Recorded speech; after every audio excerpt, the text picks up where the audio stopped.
Intimation ఇచ్చాడు. ఒక చిన్న పిల్లాడు, ఒక దాదాపు 12 నుంచి 15 ఏళ్ళు ఉన్న ఒక అబ్బాయి, వాడు మైనర్ అనమాట. ఆ ఇంటి దగ్గర కనిపించాడు నాకు, చిన్న ఇంటిమేషన్ ఇచ్చాడు.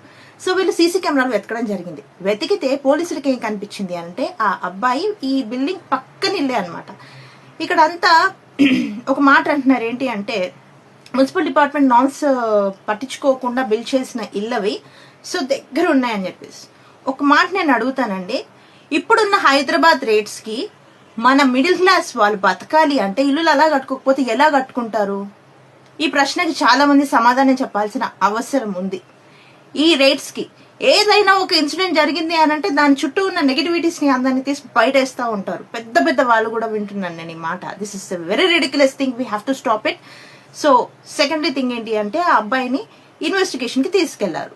తీసుకెళ్లిన తర్వాత ఒక 1-2 days లో పోలీసులు ప్రెస్ మీట్ పెట్టి మరి వాడు చేసిన కథ అంతా చెప్పారు. ఈ పాపని చంపడము ఇదంతా చేసింది ఆ మైనర్, ఒక 10th క్లాస్ కుర్రాడు. వాడు లిటరలీ దీనికి 1 month నుంచి ప్లాన్ వేసుకున్నాడు, బుక్కులో రాసుకున్నాడు, నేను ఇంట్లోకి వెళ్ళాలి, హుండీ అంటే దేవుడి పటం కింద, పాప టీవీ చూస్తుందని చెప్పాం కదా, దాని వెనకాలే దేవుడి పటం ఉంది, దాని కింద సెల్ఫ్ లో ఒక చిన్న బాక్స్, స్టీల్ బాక్సులు మనం ఇంట్లో డబ్బులు